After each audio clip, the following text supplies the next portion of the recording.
Hi అండి. నమస్తే. Welcome to Danvitha kitchen.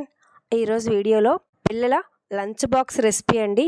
Lunch బాక్స్లోకి సింపుల్గా, యమ్మీగా, టేస్టీగా, హెల్తీగా ఉండే పాలక్ రైస్ని ప్రిపేర్ చేసి చూపిస్తున్నాను.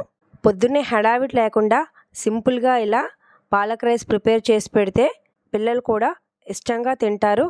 ఈ టేస్టీ పాలక్ రైస్ని ఎలా ప్రిపేర్ చేయాలో వీడియోలోకి వెళ్ళి తెలుసుకుందాం. ముందుగా ఒక మిక్సీ జార్ తీసుకొని అందులో 2 పచ్చిమిర్చిని వేసుకోవాలి. నెక్స్ట్ చిన్న అల్లం ముక్కను వేసుకోవాలి. ఇందులోకి కట్ చేసుకున్న పాలకూర కట్టను నీట్గా వాష్ చేసుకొని చిన్నగా తరిగి వేసుకోవాలి.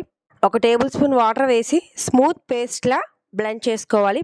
ఇలా బ్లెండ్ చేసుకున్న పాలక్ పేస్ట్ని పక్కన పెట్టుకోండి. నెక్స్ట్ స్టవ్ పైన ప్యాన్ పెట్టుకొని 1 టేబుల్ స్పూన్ ఆయిల్ వేసుకొని 1 టేబుల్ స్పూన్ నెయ్యిని వేసుకోండి. నెయ్యి ఇష్టపడిన వారు 2 టేబుల్ స్పూన్లు ఆయిల్ వేసుకోండి. కానీ నెయ్యి వేసుకోవడం వల్ల ఈ రైస్ టేస్ట్ చాలా బాగుంటుంది. నెయ్యి వేసుకున్నాక ఒక బిర్యానీ ఆకు, 1 టీ స్పూన్ జీలకర్రను వేసుకోవాలి. నెక్స్ట్ మసాలా దినుసులను యాడ్ చేసుకోవాలి. 3 యాలకులు, చిన్న దాల్చిన చెక్క, 4 లవంగాలు, 1 పులావ్ పువ్వు వేసుకొని దోరగా ఫ్రై చేసుకొని 3 పచ్చిమిర్చిని పొడవుగా స్లైసెస్గా కట్ చేసుకోవాలి. 1 టేబుల్ స్పూన్ వెల్లుల్లి తరుగు వేసుకోవాలి. నెక్స్ట్ ఒక ఆనియన్ని చిన్న పీసెస్గా కట్ చేసి వేసుకోవాలి. వీటన్నింటిని ఆయిల్లో ఫ్రై చేశాక 1 టేబుల్ స్పూన్ జీడిపప్పును వేసుకొని దోరగా ఫ్రై చేసుకొని ఇందులోకి ఇందాక మిక్సీ పట్టిన పాలక్ పేస్ట్ని వేసుకొని గరిటతో బాగా మిక్స్ చేసి 1/2 టీ స్పూన్ పసుపును వేసి బాగా కలిపి మూత పెట్టి లో టు మీడియం ఫ్లేమ్లో బాగా ఫ్రై చేసుకోవాలి.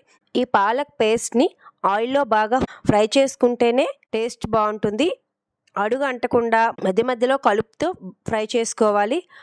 ఆయిల్ పైకి తేలి పాలక్ పేస్ట్ బాగా ఫ్రై అయ్యాక ఇందులోకి 1/2 టీ స్పూన్ ధనియాల పొడి, 1/2 టీ స్పూన్ జీలకర్ర పొడి, రుచికి తగినంత ఉప్పును వేసుకొని గరిటెతో బాగా మిక్స్ చేసి ఇందులోకి ఆల్రెడీ కుక్ చేసుకున్న రైస్ను వేసుకొని ఈ పాలక్ పేస్ట్ రైస్కి పట్టే విధంగా బాగా మిక్స్ చేసుకోవాలి.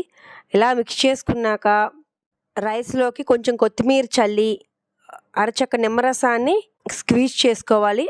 నిమ్మరసం వేసుకోవటం వల్ల పాలక్ రైస్ టేస్ట్ చాలా బాగుంటుంది. కారం కారంగా, పుల్ల పుల్లగా టేస్ట్ చాలా బాగుంటుంది. ఆకుకూరలు తినని పిల్లలకి ఇలా హెల్తీగా పాలక్ రైస్ ప్రిపేర్ చేసి పెడితే ఇష్టంగా తినేస్తారు. అంతేనండి, టేస్టీ పాలక్ రైస్ రెడీ అయిపోయింది. రైతాతో సర్వ్ చేసుకుంటే చాలా బాగుంటుంది. ఒకసారి మీరు ఈ విధంగా ట్రై చేయండి. మీకు ఎలా వచ్చిందో నాకు కామెంట్ చేయండి. Thanks for watching this video.